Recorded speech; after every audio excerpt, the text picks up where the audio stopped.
Welcome to food awesome.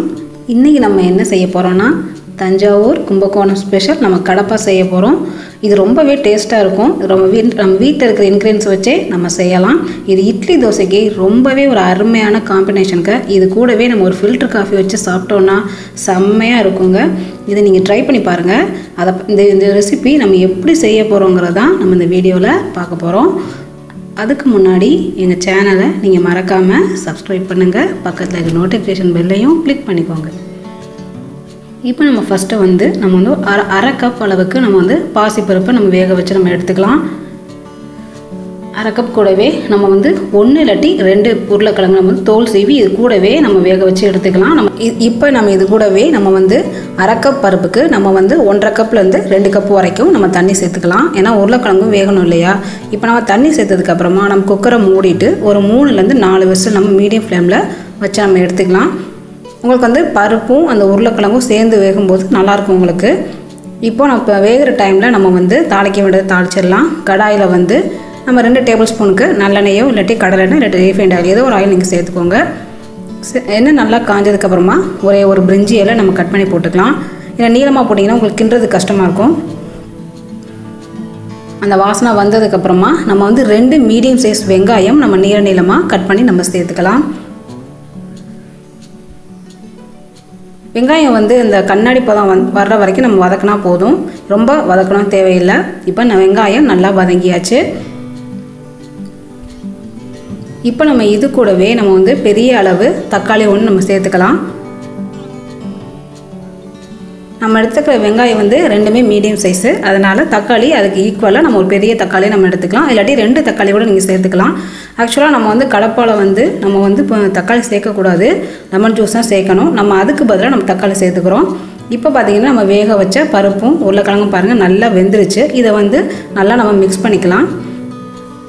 உருளைக்கிழங்கு ரொம்ப mash பண்ணிடாதீங்க, 1-2 இருந்தால் தான் நல்லாயிருக்கும். இப்போ பருப்பையும் உருளைக்கிழங்கையும் நல்லா மிக்ஸ் பண்ணியாச்சு. இப்போ நம்ம போட்ட தக்காளியும் நல்லா வதங்கிருச்சு. இப்போ நம்ம வேக வச்சிருக்கிற உருளைக்கிழங்கு பருப்பு 2யும் சேர்த்து நம்ம இதில் ஊற்றிடலாம்.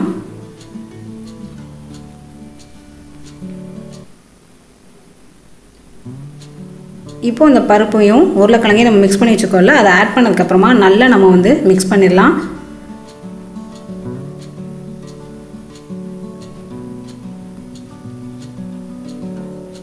இது கிண்டுறது கொஞ்சம் இருகலாக இருக்கும். அதனால் நீங்கள் கொஞ்சம் தண்ணி சேர்த்து நீங்கள் கிண்டிக்கோங்க.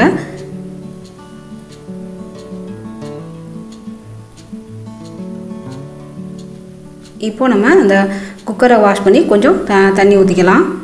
ரொம்ப தண்ணி சேர்த்துற வேணாம். ஏன்னா இதுக்கப்புறம் நம்ம கடப்பா மசாலா நம்ம ஆட் பண்ணுவோம். அதனால் கொஞ்சமாக நம்ம தண்ணி சேர்த்துக்கலாம்.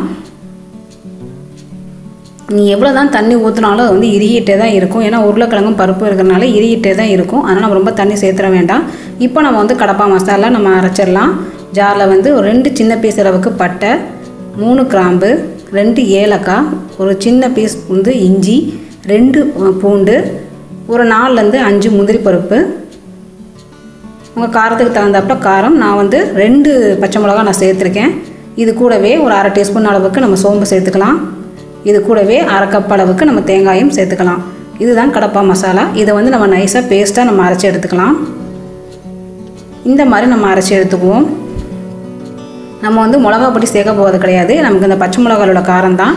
இப்போ நம்ம அரைச்சி வச்சுருக்க தேங்காய் பேஸ்ட்டு அதில் ஆட் பண்ணிடலாம். ஆட் பண்ணிவிட்டு நல்லா மிக்ஸ் பண்ணிடலாம். நம்ம எப்போவுமே இட்லி தோசைக்கு தேங்காய் சட்னி, தக்காளி சட்னி, சாம்பார் அந்த மாதிரி தான் நம்ம ட்ரை பண்ணி இருந்திருப்போம். அதை சாப்பிட்டு நம்ம போர் அடிச்சிருக்கோம். இது நீங்கள் ஒரு தடவை ட்ரை பண்ணி பாருங்கள். இது ரொம்பவே நல்லாயிருக்கும். இப்போ நமக்கு எந்த அளவுக்கு கெட்டியான பதம் வேணுமோ தண்ணியான பதம் வேணுமோ அந்த அளவுக்கு நம்ம தண்ணி சேர்த்துக்கலாம். அதுக்காக ரொம்ப தண்ணி சேர்த்துற வேணாம். ஒரு கப் வரைக்கும் நம்ம தண்ணி சேர்த்தா போதும். ஏன்னா இட்லி தோசைக்கு கொஞ்சம் கெட்டியாக இருந்தால் தான் கடப்பா நல்லாயிருக்கும். இது தஞ்சாவூரில் அதிகமாக எல்லார் வீட்லையும் செய்யக்கூடிய ஒரு ரெசிபி. கும்பகோணத்துலேயும் இது ஒரு ஃபேமஸான ரெசிபி தான். இப்போ தண்ணி ஊற்றினதுக்கப்புறமா நல்லா நம்ம மிக்ஸ் பண்ணிட்டோம். இப்போ நம்ம கடப்பாக்கு தேவையான நம்ம உப்பு சேர்த்துக்கலாம். உப்பு சேர்த்துட்டு நல்லா நம்ம மிக்ஸ் பண்ணிடலாம். நீங்கள் குழந்தைங்களுக்குலாம் ஊட்டுறதா இருந்தால் கொஞ்சம் பச்சை மிளகாவை நீங்கள் கம்மி பண்ணிக்கோங்க. மேக்ஸிமம் நீங்கள் 4 பச்சை மிளகா அதுக்கு மேலே நீங்கள் சேர்த்திங்கன்னா ரொம்ப காரமாக இருக்கும். இது வந்து இட்லி, தோசை, வெரைட்டி ரைஸ் கூட வச்சு சாப்பிட்லாம். ரொம்பவே அருமையாக இருக்கும். இப்போ நம்ம தேங்காய் அரைச்சி ஊற்றினதுக்கப்புறமா 2 நிமிஷம் நல்லா நம்ம கொதிக்க விட்டுட்டோம். நல்லா வாசமாகவும் இருக்குது. இதை நீங்கள் இட்லி, தோசை, சப்பாத்தி, புலாவ் அந்த மாதிரி கூட நீங்கள் வச்சு சாப்பிடலாம். இது கூடவே நீங்கள் இட்லி தோசைக்கு சாப்பிட்டீங்கன்னா ஒரு ஃபில்டர் காஃபி கூட சேர்த்து சாப்பிட்டிங்கன்னா அல்டிமேட்டாக இருக்கும். இப்போ நம்ம கடைசியாக கொஞ்சமாக நம்ம கொத்தமல்லி இலைகளை தூவிடலாம். இப்போ நமக்கு சூப்பரான சுவையான கும்பகோணம் கடப்பா தயாராகிடுச்சு. இதை நீங்கள் ட்ரை பண்ணி பாருங்கள். செஞ்சு பார்த்துட்டு எனக்கு கமெண்ட் பண்ணுங்கள். வீடியோ பிடிச்சிருந்ததுன்னா உங்கள் ஃப்ரெண்ட்ஸுக்கு நீங்கள் ஷேர் பண்ணுங்கள், லைக் பண்ணுங்கள். நன்றி.